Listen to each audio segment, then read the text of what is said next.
Chapter 6, The Crate and the Line. Part 1, What Beauty Weighs.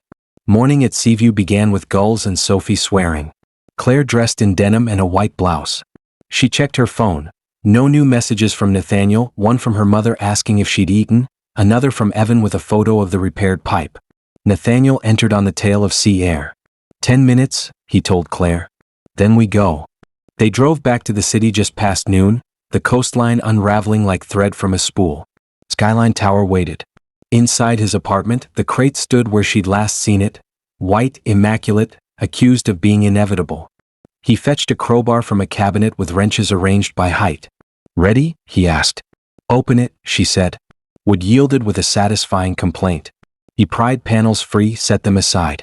Packing straw whispered out. Beneath it, veined marble, petals carved in thin, impossible curves, a bloom arrested mid-breath. The sculpture was a rose, of course, pure white, stemless, mounted on a plinth etched with a single line, Por quan tu oblieras. For when you forget, Claire translated. Whose words? Not mine, he said quietly. He lifted the flower. It was heavier than it looked, beauty often is. For a moment he held it as one carries a sleeping animal, careful because something could still wake and startle. He set it on the console. Silence took a long, slow seat between them. Do you want it? He asked, not looking at the rose. It isn't mine, she said. That isn't what I asked. Claire stepped closer. The stone was colder than the room. It's exquisite, she admitted. And useless. His mouth flickered. Like most declarations. Not the ones that matter. He leaned against the counter, forearms braced, wanting to smoke but refusing. Victoria sent it after Paris, he said at last. We were efficient with each other. We liked the idea of liking each other. White remembers best from a distance, Claire said. Yes. He glanced at her wrist, then her eyes. And red refuses to be distant. She didn't step back. I'm not a color you order by mail. No, he said. You're a fire I stood too close to while pretending I was cold. The honesty felt like a window opened against winter. She turned from it before she could lean in. You should thank her for the gift, she said. Then stop accepting gifts you don't intend to live with. Is that what I'm doing? He asked, tone mild, edge not. Accepting what I won't live with? You're asking me to stand inside a promise aimed at someone else. He shook his head once. I'm asking you to stand where I can see you when I speak. Then speak, she said. Say something that isn't a strategy. He straightened, a small change that shifted the room's center. Claire, he said, and the name was not careful. I want you beside me. Not as shadow. Not as shield. I've been slow because I believed I owed a past. I don't. I owe the truth. My truth is you. Everyone could write sentences, she thought, but not everyone could spend them. He had. He was waiting to see how she tallied the cost. You are very good at the moment after applause, she said. When the room is watching. His eyes didn't leave hers. There is no room here. A long breath. I need to tell you what I want, she said. Do, he said, almost a plea and almost a command. I want a life that doesn't require an audience to exist, she said. I want work I'm proud of that isn't just keeping a man magnificent. I want a house that smells like coffee and clean laundry. I want to love someone who doesn't turn every feeling into a press release. He listened, absorbing without defending. And I want to be chosen because I'm me, she finished. Not because the narrative improved. Silence tasted like honesty's alloy, bitter, durable, a little bright. He nodded. Then I have edits to make. I do too, she said. Starting with Willowbrook. I'm taking a week. I need to start paperwork for the inn. If this is going to work, I can't keep living on the 53rd floor of your priorities. When? He asked. Friday. His jaw moved, then settled. I'll drive you. No, she said, gentler than the word deserved. I have to arrive alone. I hate it, he admitted. I know. He picked up the marble rose, turned it, set it down as if aligning an idea. I'll have it sent back. You could keep it, she said. In a cabinet. As a lesson. What lesson? That weight isn't proof. A beat, then, stay for lunch, he said. No meetings, no scripts. Just soup and quiet. She almost said no. Instead she said, yes. But I leave by 3. Deal. They ate at the island like ordinary people borrowing a life. Tomato soup, good bread, cold butter. He asked about paint colors for the inn. She said soft green and storm blue. He surprised her by knowing the names of several shades.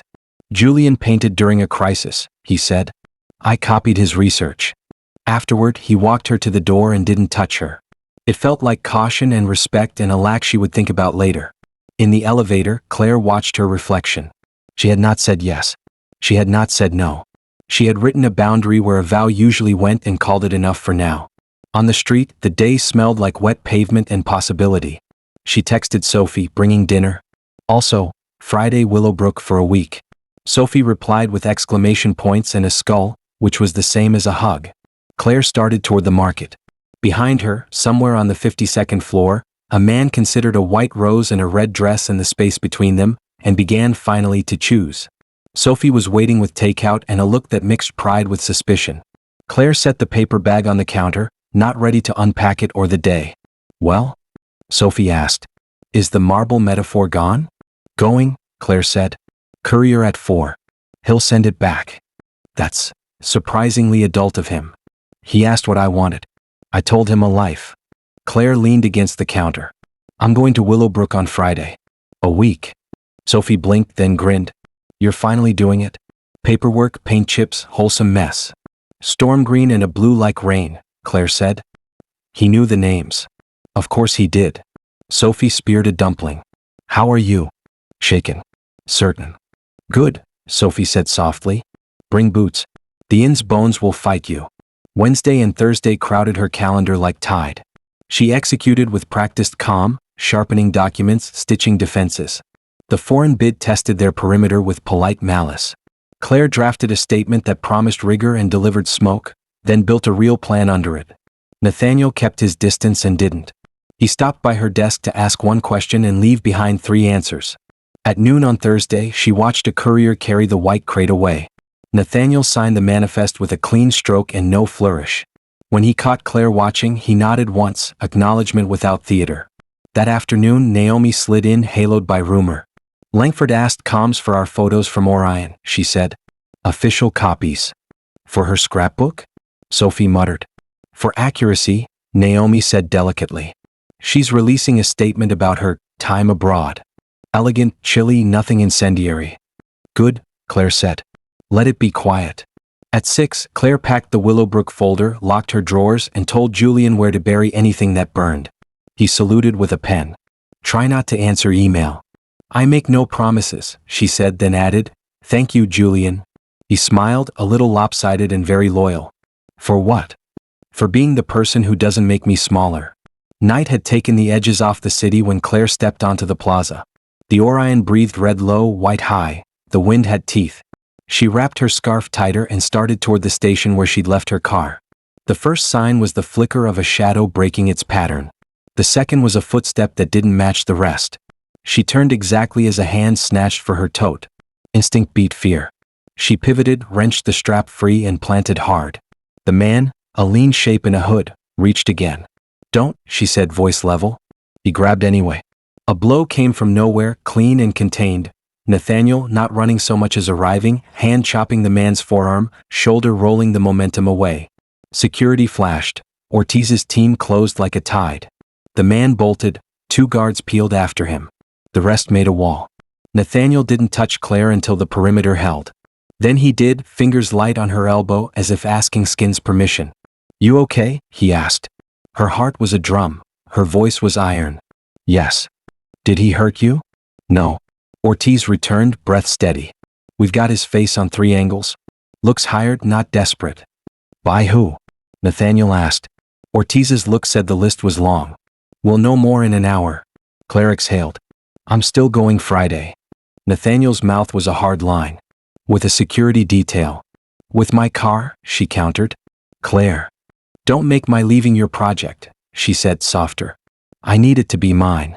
He searched her face, found the line, and stepped back from it. All right, but you call when you arrive. And every night. I can agree to one of those, she said, because defiance was a habit. He almost smiled. 2. She didn't win and she didn't lose. Fine. Back upstairs, she stopped by his office because avoidance felt like cowardice. He stood by the window, jaw tight, cigarette unlit. I'm angry, he said without preface. At me? At the idea of you afraid. He met her eyes. I know you weren't. That makes it worse. Because you don't get to save me, she said. Because I don't get to be there every time, he corrected. She let that sit. Thank you for the time you were. He nodded once. I meant what I said, about edits. The board doesn't need to approve my life, and neither does a dynasty. Tell them that, she said. With numbers they'll respect. I will. Silence again, not empty. The city hummed. On his credenza, a pale ring where the crate had stood. Tomorrow, she said. I'll leave at 9. I'll walk you to the car. You don't have to. I want to. Friday came with thin sun and a list Sophie taped to Claire's bag. Keys, charger, patience, spine. Nathaniel waited in the lobby, coat open, tie discarded, tired eyes. I made coffee, he said, holding out a thermos. 2 sugars because you pretend to like it bitter. She took it. Thank you. They walked to the garage. The air smelled of rubber and echo. He didn't try to carry her suitcase or her decision. At her car, he set an envelope on the passenger seat. What's that? Documents you'll need for the inn, he said. Expedited because I am still good for something. She slid it into the glove box. Stop doing things I'll fall for. No, he said quietly. They stood with the engine idling, music low, the moment asking to be labeled. He reached up and tucked a flyaway strand behind her ear. The touch was careful, almost formal. Drive safe, he said. Live well, she replied. He stepped back. She pulled out. In the rear view, he didn't move until she turned the corner and the city swallowed him. Claire fixed her eyes on the road. The miles unspooled, the storm green of a dream waited ahead, shaped like home, finally. Chapter 7, Willowbrook, Rain and Rooms with Names. Part 1, Arrivals. Willowbrook met Claire with a sky the color of tin and the smell of wet grass. The highway narrowed to a 2-lane road flanked by fields and clapboard houses with porches made for gossip and lemonade. She lowered her window at the town sign. The painted willows still bowed over the river. The leaves looked newly bright. She parked outside her mother's house, a tidy rectangle of white siding and stubborn roses. Margaret Bennett opened the door before Claire reached the steps, apron on, hair pinned, expression braced for news that might bruise. You ate? Margaret asked. I brought bagels, Claire said, lifting a paper sack. And coffee. Margaret took both and then took her daughter into a hug that smelled like starch and soap. You look thin, she murmured. It's the coat, Claire said. It's the city, Margaret replied, but she kissed Claire's cheek and let her go. Inside, the kitchen looked the same, down to the dented kettle and the calendar with church potlucks in blue ink. I can stay here, Claire said, or at the inn if the attic room is open. You'll stay here until the dust settles, Margaret decided. And call St. Mary's. They need volunteers for the fundraiser. You're good with lists. Mom? What? It's what you do. Organize the mess until it looks like grace. Claire smiled. I'll call. She texted Nathaniel a single word. Arrived. His reply was immediate. Good. Call tonight. After lunch, Evan met her on Main Street, outside the bakery that had posted the wink emoji. The window held red velvet cupcakes, a small-town version of spectacle. Brace yourself, Evan said, pushing open the door. Mrs. Lynn, the owner, slid a cinnamon roll across the counter. On the house, she said. We're on your side. Against who? Claire asked. Whoever, Mrs. Lynn said. That man with the fish lips. Or anyone who thinks they can tell a girl her story. Robert, Evan translated. They ate at a window table while rain stitched the street into long lines. Claire spread her plans on a napkin. Licensing timeline, renovation phases, budgets that assumed good luck and allowed for none. You're dangerous with a pen, Evan said. I'm responsible with one, she corrected. He sobered. Robert's hinting you took money from Nathaniel to buy the inn.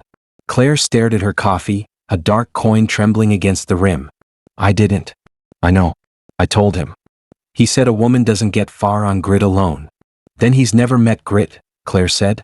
As they left, Robert appeared under the hardware store awning, hands in pockets, posture prepared for accidental encounter. Claire, he called, too familiar. Evan. Robert, she said. He smiled like a salesman studying a mark.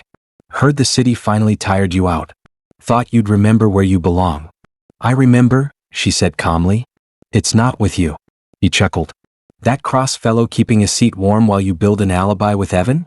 That's defamatory, Evan said mildly. It's pathetic, Claire said.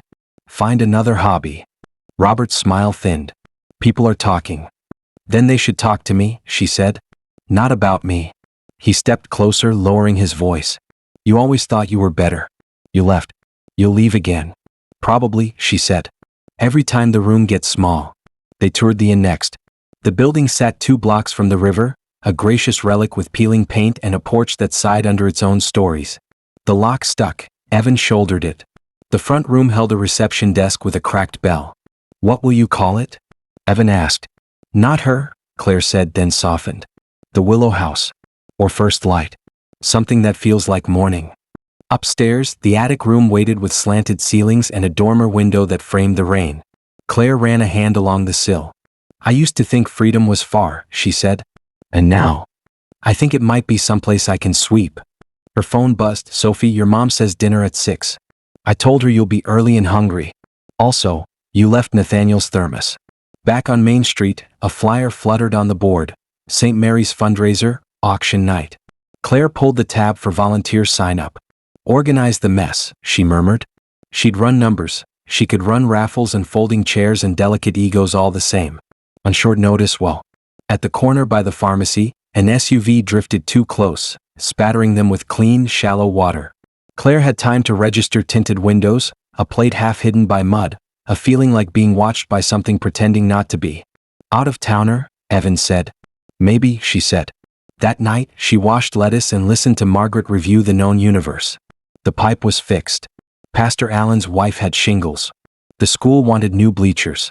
Then Margaret set down the knife and asked the question waiting under all the others. Is he going to come for you? Which he? Claire asked. Either, Margaret said. The one from town who thinks he has a right or the one from the city who thinks he has a claim. Claire met her mother's gaze. I'm coming for myself, she said. Everyone else can buy a ticket. Margaret nodded. Eat. When the dishes were done and the house had settled, Claire stepped onto the back stoop. The sky had cleared to a scatter of stars. She called Nathaniel. He answered on the first ring. Thank you, he said, as if the connection itself were the message. I saw the inn, she said. It has bones. So do you, he said, then corrected himself. I know, she said, and let a quiet hang that wasn't empty. Good night, Nathaniel. Good night, Claire, he replied, voice low enough to belong on a pillow. She ended the call before the ache could turn indulgent, and let the night wrap its necessary dark around her shoulders like work. St. Mary's smelled like antiseptic and lemon oil, a better kind of clean than the city's. Claire reported to the volunteer office at 9, greeted by a corkboard stamped with clip art stars and a woman in navy scrubs whose bun looked battle-tested. You must be Claire, the woman said. Denise Carter. We've heard you can wrestle a spreadsheet and win. I can make it behave, Claire said. Same thing. Denise handed over a folder thick with chaos, donor lists, silent auction forms, a seating chart that looked like a family feud. We need order. Also, our auctioneer quit. I'll find a replacement by 3, Claire said, sliding into the small desk like it had been waiting for her. And color code this so no one tries to seat the Baptists next to the jazz band. Denise's laugh had survived worse than budgets. Bless you. By 10, Claire had corralled 25 volunteers, moved 3 tables to prevent traffic jams, and reorganized the item catalog so the most coveted baskets landed at strategic intervals. Evan arrived with coffee and a roll of blue painter's tape. You look happier, he said. I'm busy, she replied, truth and cover in one. They taped arrows along the gym floor, the cheap kind that told feet where to go. As they worked, townspeople drifted in to drop off donations. A quilt, a fishing weekend, a certificate for free pies. Mrs. Lynn delivered a tower of red velvet cupcakes in a white box tied with satin ribbon. Sweeten the bits, she said. Or remind the sinners. Robert turned up with a smug grin and 2 tickets to a minor league game.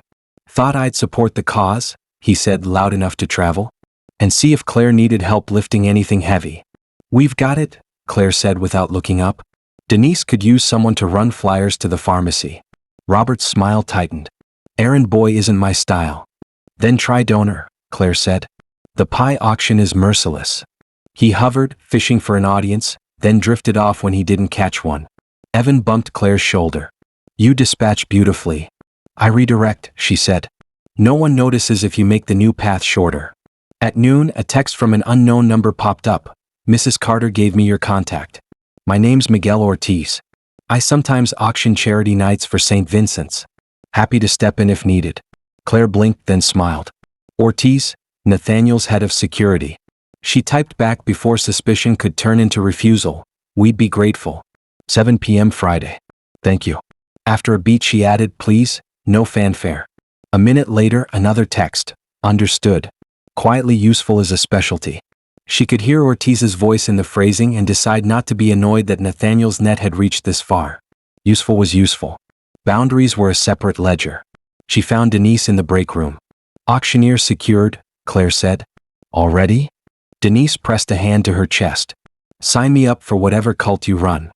Just spreadsheets, Claire said, and added 3 more names to the volunteer schedule in green ink. On her short break, she ate a banana on the front steps. The sky had cleared to a pale, stubborn blue. The tinted SUV from yesterday idled across the street like a thought someone kept forgetting to finish. Claire took a photo of the plate, what she could see of it, and texted it to Sophie with a single question mark. Sophie replied, creeps are allergic to daylight. Stay in crowds. A beat later, do not tell Mr. Volcano until we have evidence. Claire snorted, put the phone away and went back to work. By 2, the silent auction tables looked like a promise. Evan wheeled in a portable speaker. We'll need a playlist, he said. Sophie, Claire said. She curates judgment. Sophie arrived in ripped jeans and a halo of hair, armed with a clipboard and the energy of 6 people.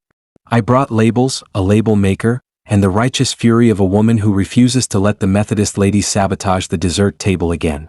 She hugged Claire quick and tight. You look good. I'm functioning, Claire said. Same thing, Sophie said, because love sometimes sounded like repetition. They worked until the gym felt like it could welcome joy without cracking. As the volunteers dispersed, Claire and Evan walked to the inn to measure the front room for eventual seating. A local kid on a skateboard cruised past, waving. The porch steps groaned under their weight, friendly ghosts. In the foyer, light fell in squares. They measured, argued gently about the placement of a long table, and laughed when the tape snapped back like a temper. Evan flicked on a lamp. It failed. He unscrewed the bulb and revealed wires that had seen better decades. Add an electrician to your list, he said. I'd like to add money to it first, she answered. You will, he said simply. You always do. Sophie snapped a photo of them mock bowing to the snob of a tape measure and posted it to her private story with a caption that only friends could see. 2 people who can hold a level and a boundary. She showed Claire and got an eye roll for her trouble. Don't worry, Sophie said.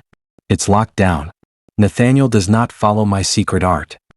He doesn't need more reasons to be invested, Claire said, choosing her word. This week is mine. He's already invested, Sophie said. That's the point and the problem. On their way out, Claire found the back door tagged with red spray paint. Go back. Letters jagged and new. She didn't let the cold spike of fear take root. Bucket, she said. Evan fetched one, and they scrubbed until the worst of the insult bled pink down the wood. When it was gone, Claire pressed her palm to the damp grain like you would to a chest after a cough. I'm not leaving, she told the door at the town herself. Evening came soft and cool. Margaret's lasagna could have won a ceasefire. They ate at the kitchen table, laughing at nothing and everything, while the radio murmured weather and baseball. After dishes, Claire stepped onto the porch with her phone. A message waited from Nathaniel. Security picked up chatter about a hire near Sterling Cross. We're tightening the plaza. Are you safe? I am, she replied. Working.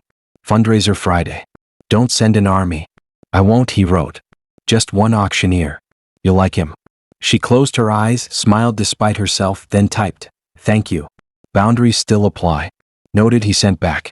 A minute later, he seems kind, you're Evan. She stared at the screen, the first brush of jealousy written as diplomacy. Honesty required its sharpness. Yes. He's also not what you're imagining. 3 dots pulsed, disappeared, returned. I'm not imagining. I'm adjusting. Pause. I meant what I said about edits, Claire. Let me prove it quietly. Quiet was the only proof she'd accept. We'll see, she wrote, because it was true, and put the phone down. Later, she and Sophie drove to the community hall for the last of the signage. Robert was there with 2 men she didn't recognize, ears bent over whispered strategy. When he saw her, he spread his arms as if to bless the room. Look who thinks she's the mayor, he said. Look who thinks volume is a substitute for value, she said. We need chairs delivered to St. Mary's by 8. Want to be useful? He flushed, then covered it with a laugh. I've got plans. Of course you do, Claire said. I have a town. They left to a chorus of murmurs. Outside, the SUV was gone. Stars had pricked holes in the purple slice of sky over the river. Claire paused on the sidewalk, keys in hand, the red ribbon from Mrs. Lynn's cupcake box tied around the ring like a small, stubborn banner. "Do you ever feel like you're balancing on a fence?" Sophie asked softly. "Yes," Claire said. "But fences are just narrow bridges if you keep moving." She slept hard and without dreaming. The morning would want her hands again. Tonight, she had given the town a schedule, a direction, and a version of herself that didn't flinch. Distance, she thought as she drifted, could be measured in miles or in will. She would choose which. Chapter 8, Auction Night. Part 1, The Rooms We Built. Morning rose like a clean ledger.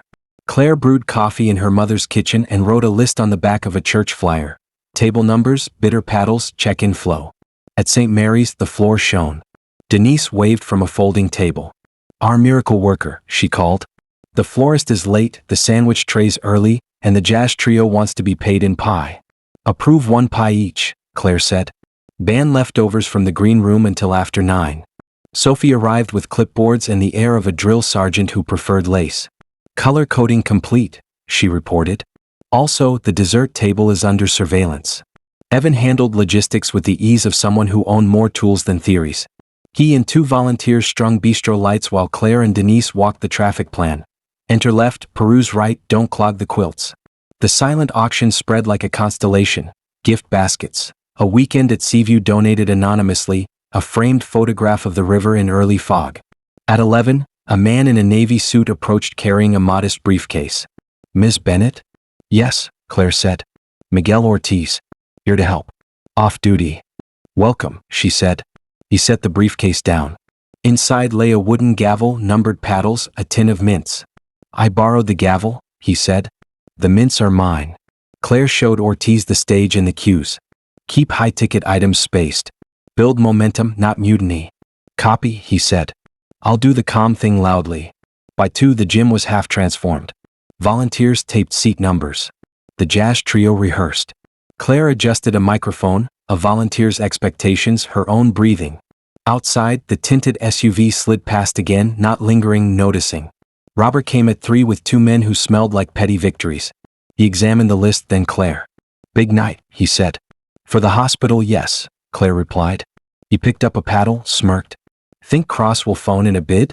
Or is he too busy buying the sky?" "He buys leverage," Claire said. "Tonight belongs to the town." He leaned in, voice sweet with insult. "You're just rehearsing for a better room." "Maybe," she said. "But I learned here." He wandered off, spinning the paddle like a coin he couldn't spend. At 4, rain whispered against the windows. The florist arrived. Claire placed white blossoms along the stage and tucked red ones at the corners, a quiet code. Sophie approved with a noise that meant fine art. At 5:30, doors opened. People came with wallets and opinions, and Claire met them where the list said they would be generous. The bakery table glowed, the quilts sang color, the Seaview weekend drew a murmur. Evan stood by the soundboard, adjusting volume. Claire tried not to check her phone. When she failed, 2 messages waited. From Nathaniel, "Break a record." From Julian, "He's pretending to read." "He's not." She pocketed the device and moved to the stage wings as Ortiz tested the mic. "Good evening, folks," Ortiz said, voice warm. "We're going to trade your money for your pride, and every dollar helps St. Mary's." Laughter loosened the room. "If I talk too fast, it's because Ms. Bennett told me I'm allowed only 1 pie." "You're allowed 2 if we hit the goal," Claire called. 3, Denise shouted to applause. The first lots were small. Soaps, a haircut, a jar of pickles with a loyal following. Paddles rose, cheerfully competitive. Claire watched Ortiz nudge numbers. Then the Seaview weekend came up. A hush braided itself through the gym. Opening bid at 1,000. A paddle, Mrs. Lynn. Another, Pastor Allen. Numbers climbed. Robert lifted his paddle casually, like a man who expects applause as a birthright. At 2,500, a volunteer hurried to Claire, face pale. "Problem," she whispered. "Power flicker in the kitchen. Warming trays failed." Claire smiled with all her teeth. "Plate dessert first. Announce a dance break. Evan, reroute extension cords. Sophie, captivate the Baptists." Sophie took the stage, promising sugar and a 2-song intermission. The room obeyed. In the hallway, Claire and Evan jogged cords to a live outlet behind the gym office. Heat returned to the trays. She re-entered to find Ortiz holding the room steady. The Seaview lot closed at 4,000, hammered down to Mrs. Lynn. The gym cheered. Claire let herself breathe. Next, the river photograph. She had priced it low, knowing the town's affection for mornings that looked like beginnings. Ortiz opened at 200. Bids rose like a tide. Claire scanned the room and found Robert watching her, not the stage, phone in hand. He texted someone. The lights dipped for a heartbeat. When they returned, the tinted SUV had parked just beyond the glass doors, idling in view. Her scalp pinched. She raised her chin and turned to Denise. "Lock the side exits," she said quietly. "No drama. Just do it." Denise nodded and moved like a rumor that refused to spread. The photograph climbed to 900. A paddle in the back went up, unfamiliar hand, dark jacket. 1,000, Ortiz called, momentum clean. Claire couldn't see the bidder's face. She didn't need to. She felt it like smoke through a vent. The city had entered the room without asking permission. "Sold," Ortiz announced, gavel snapping laughter into applause. The bidder lowered his paddle and slipped into the aisle, absorbed by the crowd. Sophie appeared at Claire's elbow. "You okay?" "Yes," Claire said. "No," she steadied. "Keep the edges tight. If anything drifts, bring it back to center." "On it," Sophie said. Claire stood at the wing as Ortiz raised the next lot, the bistro lights throwing small halos onto the floor. The room held. The town held. She held. Inside, the bids kept moving like steady rain forward. Outside, the SUV idled and waited, and she pretended the engine's low growl was only distant thunder learning the name of a fence it could not cross. Ortiz moved through the final lots like a man guiding a river. The gym had warmed with bodies and civic zeal. It smelled of sugar and floor wax. Claire watched for snags and sent volunteers where the current thickened. Sophie to desserts, Evan to doors, Denise to donors who needed thanks in the right tone. Outside, a tinted SUV idled beyond the glass. Ortiz caught Claire's eye between bids, a question in the tilt of his chin. She shook her head. "Not yet. Let the night belong to the town." "Next up," Ortiz said, gavel light in his palm. "A private dinner for 6 at the future Willow House, scheduled after renovations." The room laughed, pleased at auctioning a promise. "Opening at 300. Paddles rose. Claire made herself breathe. The number leapt to 800, then 1,000. Robert lifted his paddle lazily, watching Claire instead of the stage. 1,002, Ortiz called. 14? 16? A paddle in the back, dark jacket. 14. Mrs. Lynn, 16. Dark jacket again, 2,000. A hush, then applause. Ortiz glanced at Claire. She nodded to show she hadn't spooked. "Sold at 2,000, he said, warm. "Scheduling to follow." They rolled through the last items. When totals printed, Denise pressed the warm paper into Claire's hand. "Record night," she whispered. Denise wiped her eyes with the back of her wrist. Claire squeezed her hand. "Art. How much?" 58,000 and a bit. "That's bleachers and a defibrillator," Claire said, and Denise hugged her hard. The program ended with Ortiz bargaining for a second slice of pie. Music rose, people drifted to cake and conversation. The SUV remained idling like a hung question. "Stay together at close," Claire told Sophie and Evan. "No solo heroics." "I only do group heroics," Sophie said. Robert slid close, confidence oiled. "You're good at making other people's money look like yours." "Funny," Claire said. "I thought that was your hobby." He leaned a hair too near. "Word is a buyer from the city took that river photograph." "Your city, maybe?" "Word should rest," she answered. "It's tired." Cleanup ran like an after-party, chairs folding, cloths shaking, crumbs turning to confetti. At checkout, a volunteer handed Claire the top bidder list. The photograph's bid was paid in cash, signed under an alias, B. Fox. Beneath it sat a folded note with Claire's initial. She didn't open it. Not yet. When the gym emptied, Ortiz appeared. "Walk you out. I can take care of myself." "I know," he said. "I take care of the edges." They stepped into the corridor with Sophie and Evan, Denise locking up behind. Night had settled soft. The SUV idled, lights off. A man stood beside it, phone to his ear, posture casual the way trained bodies pretend. "By the wall," Ortiz murmured. The man slipped the phone away and lifted a hand. "Evening," he called. "Looking for Ms. Bennett." "You found her," Ortiz said. "State your business." "Delivery." He popped the hatch. A flat package lay inside, wrapped in brown paper and tied with thin red cord. He set it on the pavement like an offering, then got into the SUV and pulled away without haste. Sophie whispered, "Romantic or stupid?" "Both," Claire said, pulse unruly. Ortiz crouched, tracking seams. "No surprises." Claire sliced the cord with her key. Inside lay the river photograph, larger than the auction print, fog rendered in silver. A smaller envelope slid loose, sealed with red wax. She broke it. Anonymous donation to St. Mary's for $10,000, in honor of Willowbrook's mornings. Please accept the enclosed print for the Willow House lobby, should Ms. Bennett wish it. BF. No signature beyond the initials. No claim beyond the ask. Claire thought of river light traveling to a room not yet painted and felt something lift that wasn't surrender. Back at her mother's, Margaret waited with tea and the look of someone who had listened for sirens and heard none. "How was it?" "Loud," Claire said. "Good. We broke records." "Of course you did," Margaret said. In her room, Claire opened the note from checkout. 3 words, same neat hand, hang it here. A line had been drawn between generosity and demand, and the sender had stepped back to stay on the right side of it. She chose to believe that line would hold. She texted Nathaniel, "We raised $58K. Generator next. Kitchens don't faint." Reply almost instantly, "Proud of you." She hesitated, then typed, "Did you bid tonight?" Dots appeared, disappeared. "No. I asked someone to carry cash in case the room needed a nudge." "He says it didn't?" She exhaled. "It didn't?" An anonymous donor sent the photo for the inn. "Accept it if you like it," he wrote. "Not because anyone offers it." "I know," she sent. "Thank you for Ortiz. He auctions for St. Vincent's sometimes," Nathaniel replied. "He also works for people I respect." She didn't answer that. At the dormer window, she raised the frame against the night.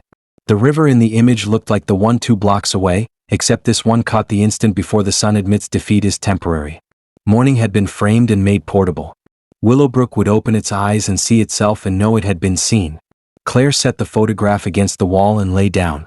Outside, the Real River moved and did not demand applause. Inside, the town's noise folded into sleep. Her phone stayed quiet. The SUV didn't return.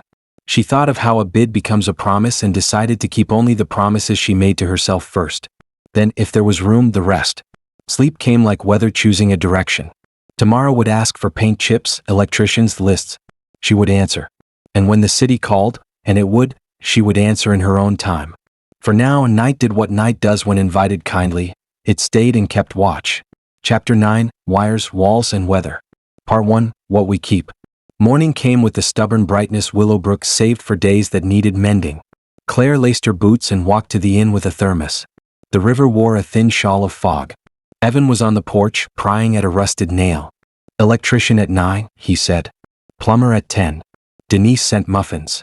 He lifted a bag. "Blueberry. Forgiving." "I'll eat 2, Claire said. "One for the door that told me to leave." They unlocked the front room to dust, quiet, and the soft click of possibility. Claire spread drawings on the reception desk.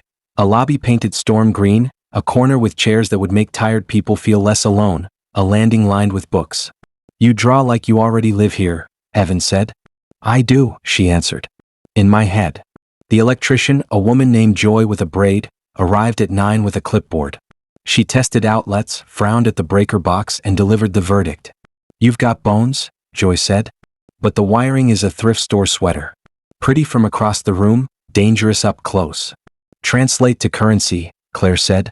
Joy ran numbers, then knocked a chunk off her labor. "My mother worked at St. Mary's," she said. "You kept the defibrillator humming. This town remembers its mornings." "Thank you," Claire said, letting gratitude settle. While Joy mapped circuits, the plumber declared the attic bath salvageable if treated gently and bribed often. Sophie arrived in a raincoat she refused to remove, claiming it made her invincible to mold. They measured windows and argued which lamps would turn night into hospitality.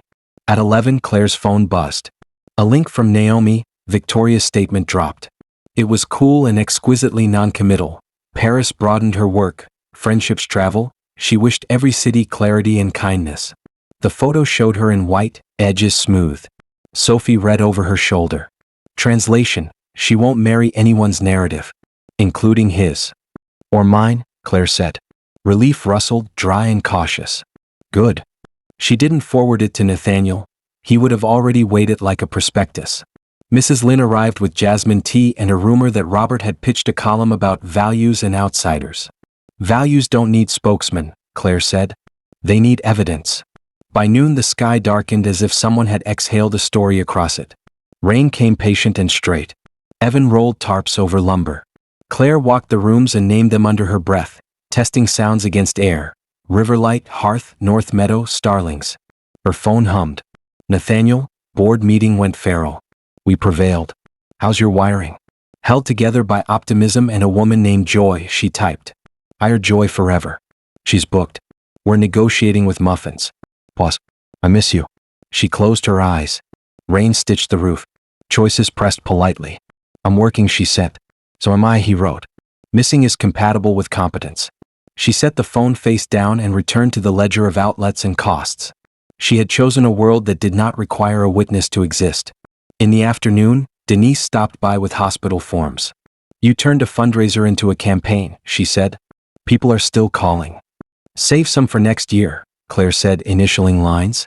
Joy says we need to replace the main. The Knights have a grant fund, Denise replied. They like roofs and wires. I'll call. After Denise left, Evan taped a paper to the window. Coming soon, the Willow House. Beneath it, in Claire's hand, rooms for resting, rooms for returning. Julian pinged. Tell him one small thing before 7 or he'll try to buy the moon. We named a room Starlings. The plumber respects nothing and everything. He unclenched 2 millimeters, Julian wrote. How's Robert? Auditioning for county villain. No audience. At 3, Joy flipped the breaker and coaxed the foyer into light.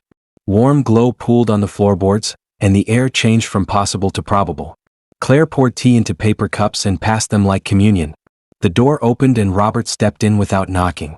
No trespassing sign fell off, he said. Some doors open easily when you aren't welcome, Claire said. What do you want? He scanned the room, saw the sign, sneered gently. Returning to what? You always hated this town. I hated being small. You think he'll make you big? He showed his teeth. Men like Cross don't marry red. They buy it. Evan moved, unobtrusive, between Robert and the desk. Sophie stood at Claire's other shoulder, calm as weather that had decided to hold. I'm not for sale, Claire said.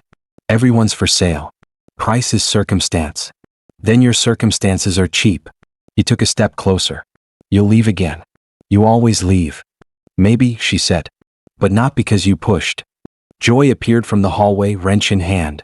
We're closed, she said, cheerful as a hammer. Robert laughed once, raised his hands, backed out.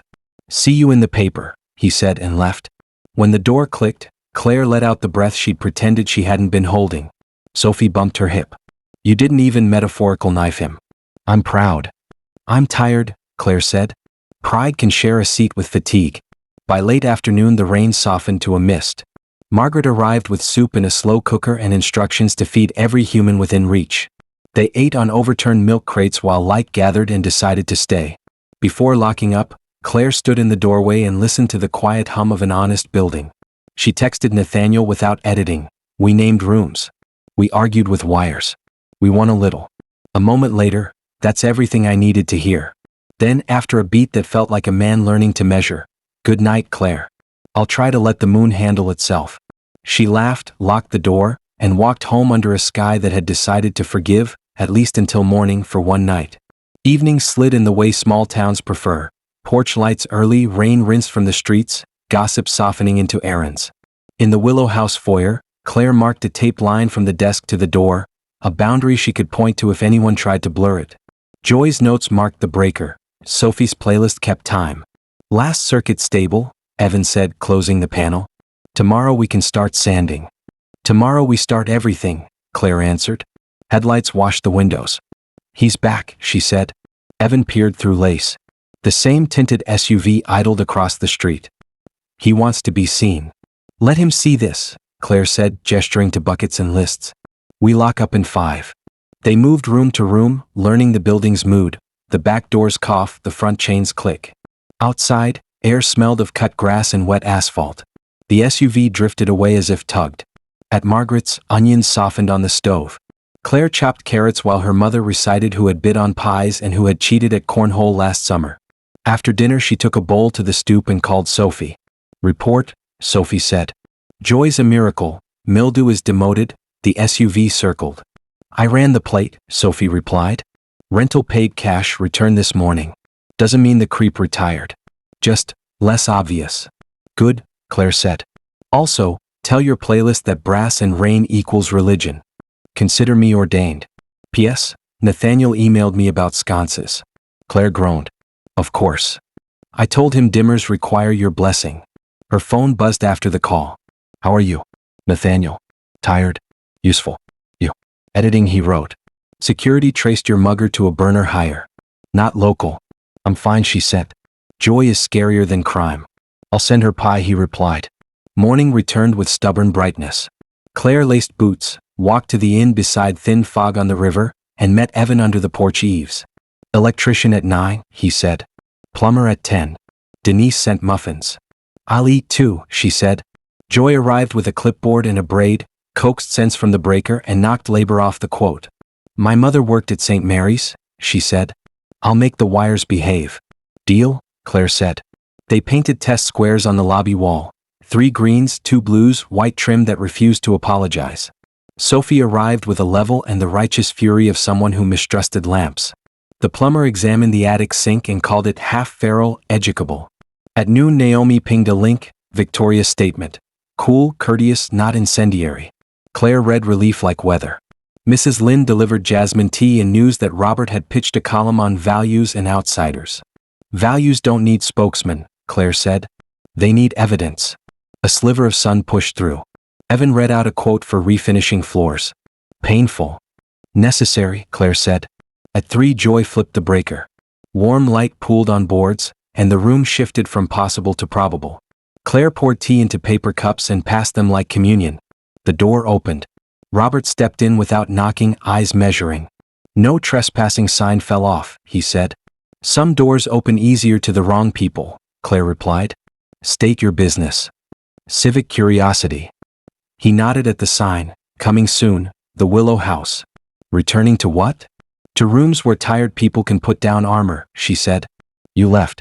You'll leave again. Cross won't marry Red, he buys it.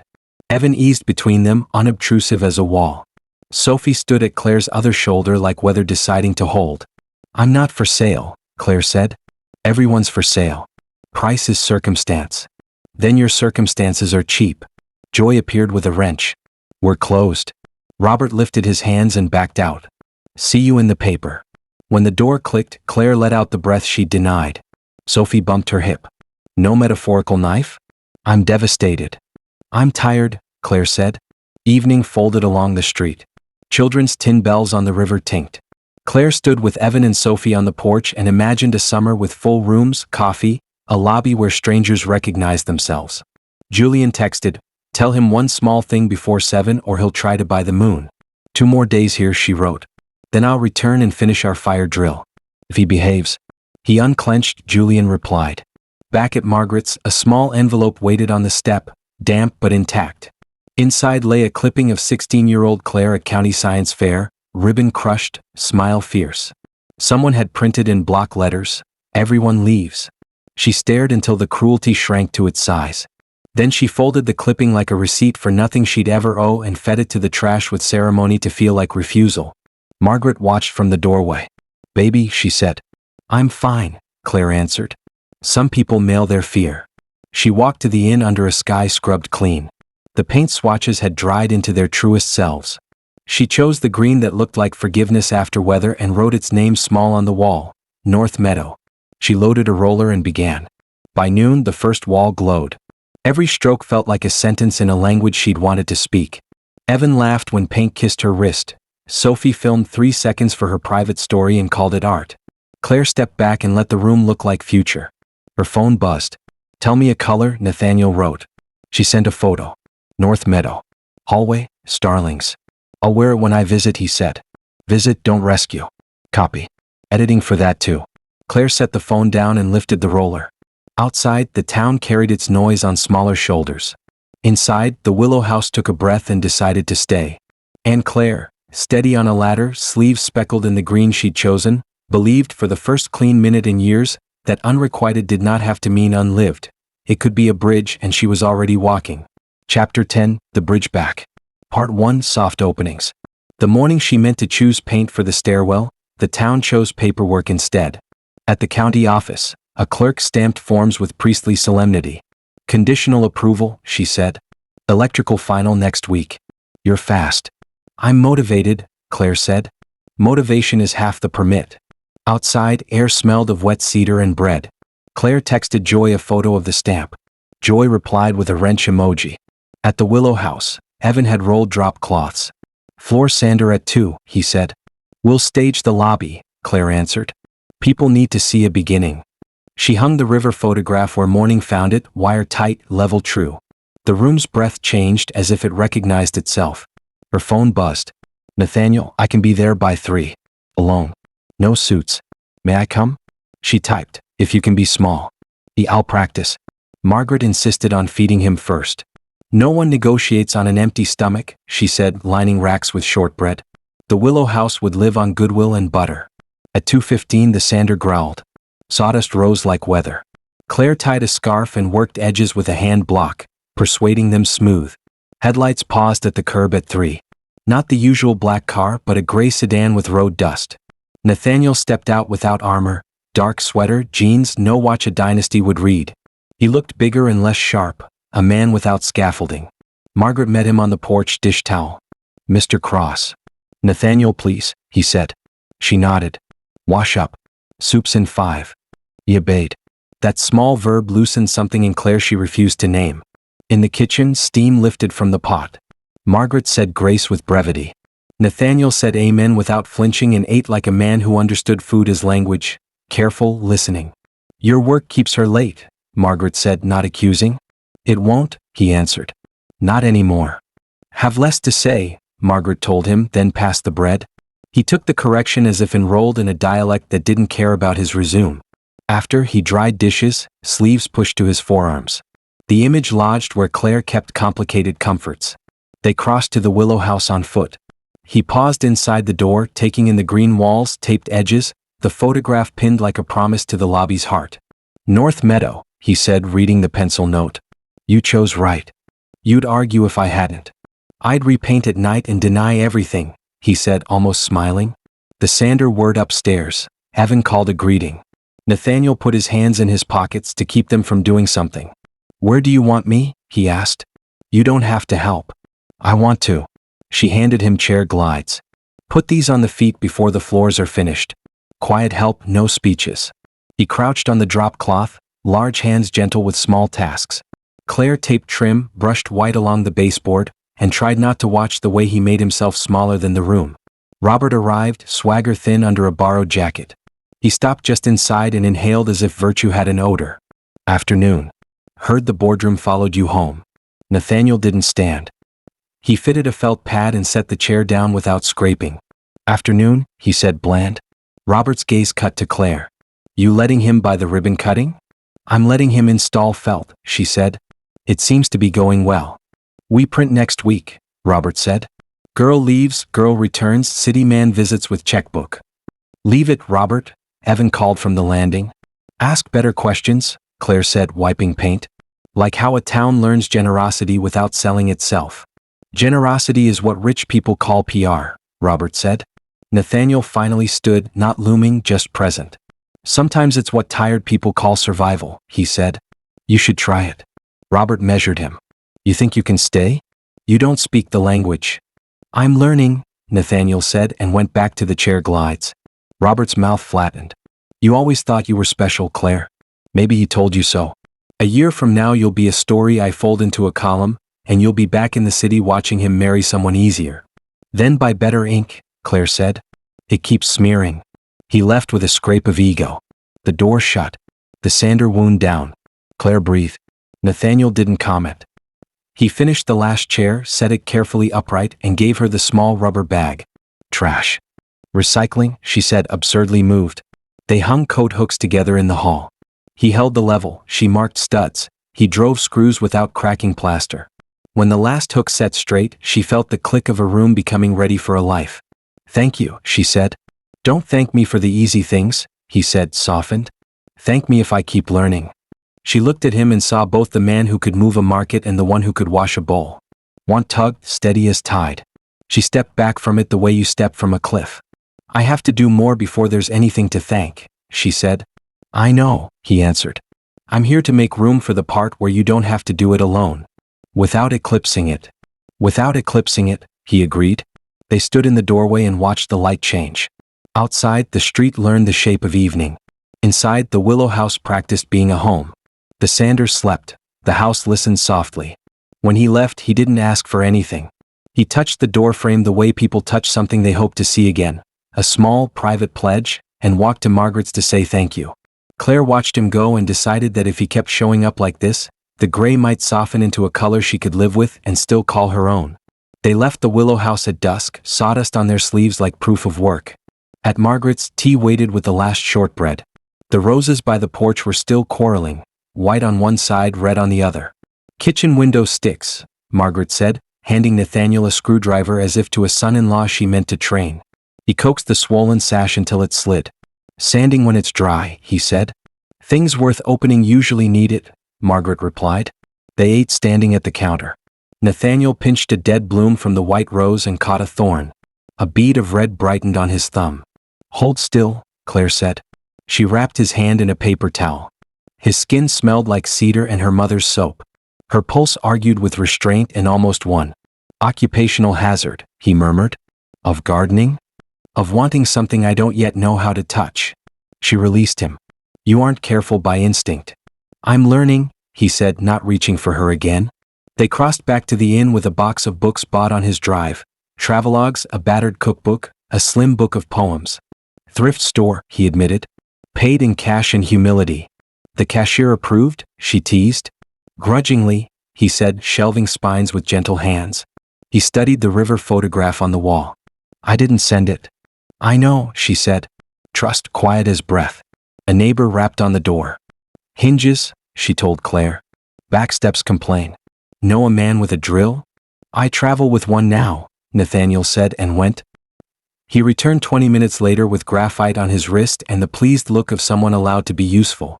Margaret, watching from the porch, made a small approving sound that might have been a blessing. Dusk settled. They sat on the steps because inside made everything louder.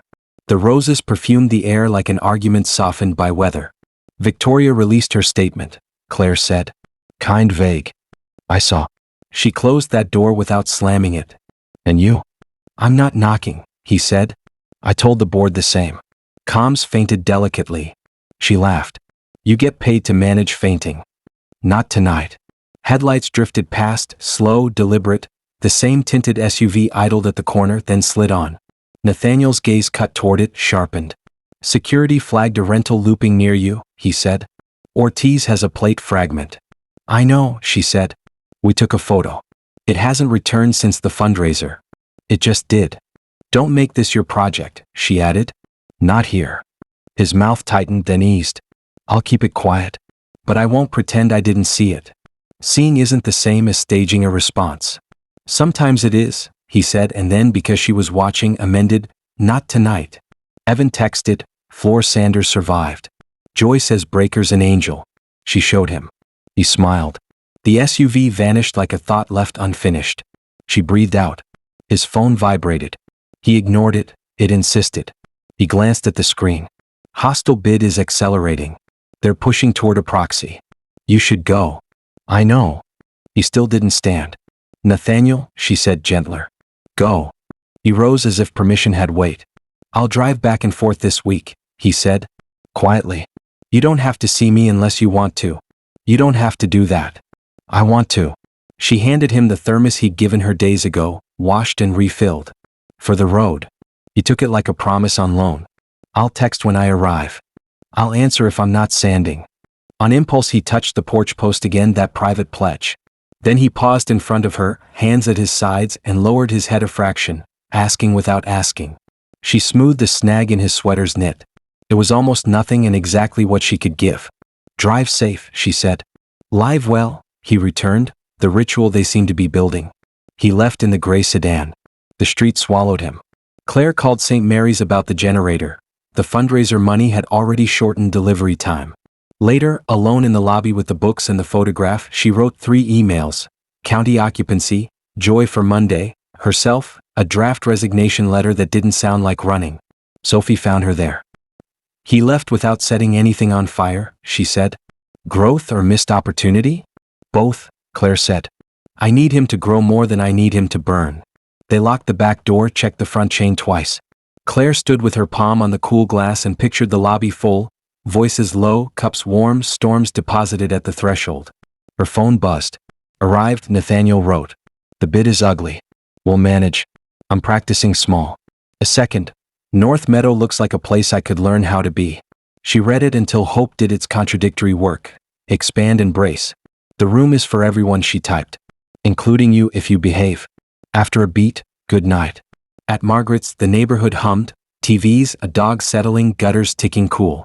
Claire lay awake and thought of the white rose returned, the red ones that refused to be trained, the pinprick of blood on his thumb, the way he had asked to help and then actually did. None of it was proof, but it was weight she could choose to carry. Near midnight, Julian texted. He's in the boardroom doing the unshowy kind of ruthless. Also, he told comms no more white flower metaphors. Tell him metaphors aren't his problem, she replied. Habits are. He's editing those, Julian said. Sleep. She did, and dreamed of a lobby bright with lamplight where no one whispered too late, and a man at the long table learned to speak quiet as fluently as he once spoke power. She woke before dawn, certain of two things. She would send the resignation soon, and she would keep painting until the rooms remembered their names and gave them back. Thank you for listening to Silent Heart Story, where every love that couldn't be said is finally heard. If today's story touched something quiet in you, a memory, a secret wish, or simply the feeling of being seen, then stay with us. Subscribe and tap the bell so you never miss a heartbeat. Every day, a new whisper awaits.